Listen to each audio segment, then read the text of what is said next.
whispered reading session.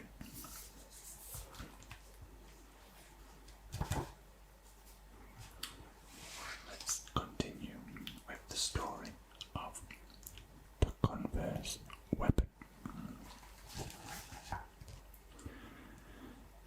The windows rolls down, and there's magic. I heard Converse made a pair of bird shoes, Johnson says as the camera pans down to a pair of black and white weapons on Bird's feet for last year's MVP. Yep, Bird replies in a Midwestern drawl. Well, they made a pair of magic shoes for this year's MVP, says Johnson. The camera zooms in on his Lakers-coloured weapons hitting the pavement after he exits the limo. The second that magic finishes tearing off his warm-up pants to reveal his full Lakers uniform, Bird, wearing a Converse t-shirt, flings a basketball at his adversary. Gritting his teeth, Bird growls, "Okay, magic, show me what you got." The 30-second spot ends with a voiceover imploring viewers to choose your weapon. The commercial was a hit and is revered as one of the greatest sneaker brand has ever produced. But the most interesting subplot in it is that Bird Magic bromance began when the two realised they were way more alike than different. They shared similar values, had both grown up poor and had built themselves into superstars through hard work.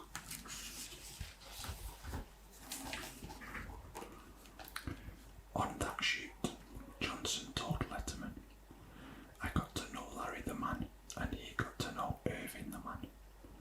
When word got around that arch rivals Bird and Magic actually became pals while making the spot, it floored their teammates.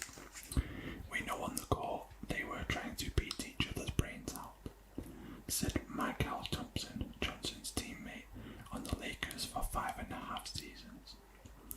"It was kind of weird to see those two rivals come together and have such a friendly commercial and hear how well they've got along off camera."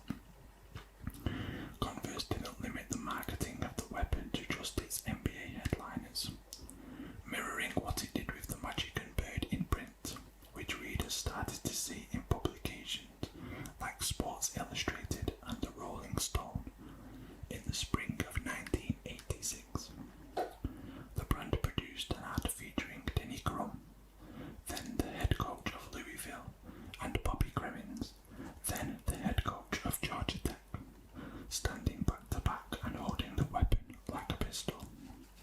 All the different colourways of the sneaker were displayed. And the tagline read, "Some of America's most respected leaders are turning to the weapon." While it would never fly in today's world, Converse went all in on the gun duel theme to sell the sneaker. The children's version of the shoe was called the Revolver.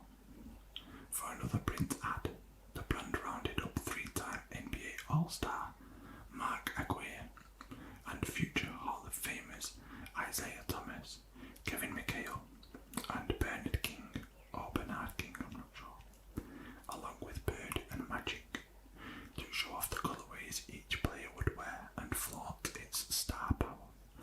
During the 80s, Converse had 7 of the 10 NBA MVPs on its roster, including Julius Irving, who did not appear in any weapon ads since he was a year away from retirement. The ad featuring the 6 stars read, "More and more of the NBA's big guns are wielding a new weapon." The copy described the sneakers' technological features below a picture of the 6 stars either holding the sneaker or draping it over their shoulder.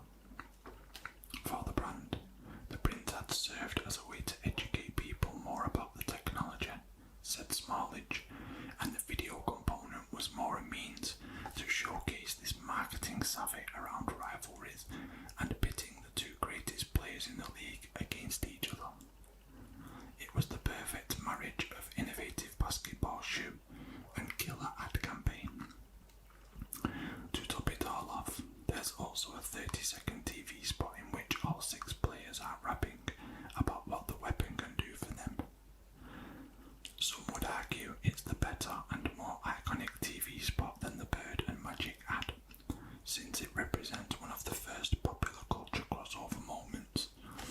that saw basketball and rap merge.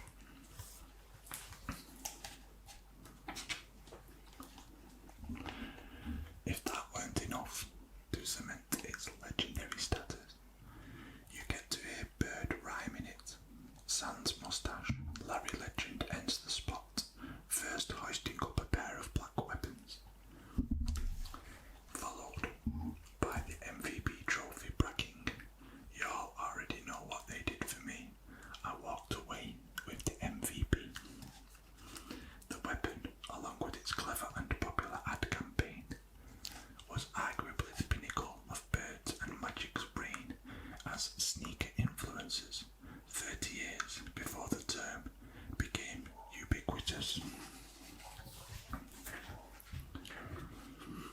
That was the closest they ever got to doing signature stuff for Magic and Bird up to that point, said Bengston. They had just kind of worn whatever. I don't think there was ever any effort to sell a particular Larry Bird shoe. That was the first case where they put out a shoe that was directly identified with Bird and Magic. For Converse at the time, the weapon was the sneaker, as evidenced by the fact it appeared on the first page of the company's product catalogue in 1986 and 1987, after Bird debuted it in a three-point contest during the 86 All-Star Weekend in Dallas. The weapon was touted as the most advanced sneaker when it dropped, and it soon became a bestseller. "This shoe was created for us to win the basketball market," said Smallridge, "engineered and manufactured in response to the increasingly competitive sneaker market in the 1980s. The weapon first took shape for Converse when the brand opened its biomechanics lab, because it knew it had to innovate or be left behind. While the company had offered performance enhancements from the Maverick, the first sneaker to feature the Y-bar support system, Converse set out to make something even more impactful with the weapon.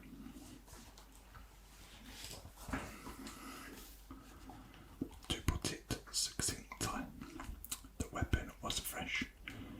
Its most dominant feature, besides the Y-bar, was its distinct colourways, but printheads played up all of the sneaker's enhanced performances, like natural rubber outsoles for traction and a shock-absorbing midsole for cushioning.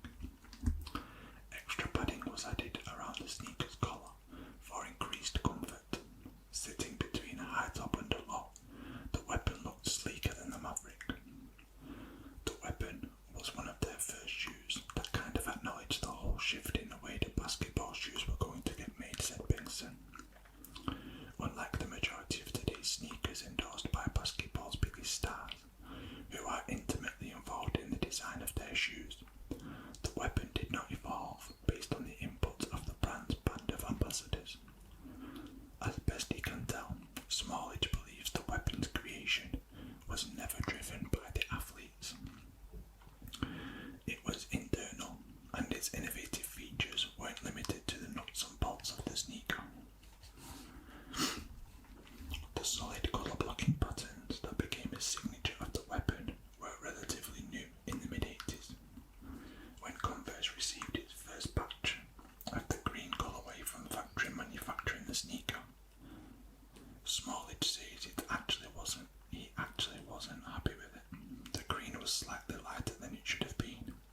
deserves recognition.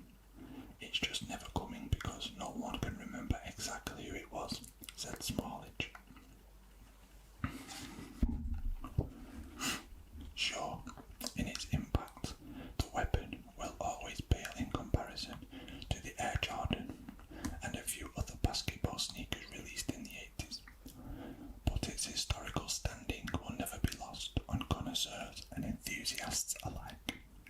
Perhaps its most notable moment since the mid-80s came courtesy of Kobe Bryant. Bryant wore pairs of Lakers-coloured weapons during the 2002 and 3 season when he was a sneaker-free agent just after his deal with Adidas ran out and just before he signed with Nike. The debate as to precisely where the weapon stands in the pantheon of iconic basketball sneakers will continue forever. But its influence and ubiquity can't be denied. Worn by some of the best players of the 80s and pitched to the masses in unforgettable ads, the weapon was a huge hit for Converse. It even set up a toll-free weapons hotline shortly after the sneaker's release, so consumers could find the nearest retailer carrying it. It's a hit Converse hasn't quite been able to replicate since. It was huge to sell 1.8 million pairs in a 2-year span for a brand that had gotten used to the Chuck Taylor being its shoe for so long, said Smallage.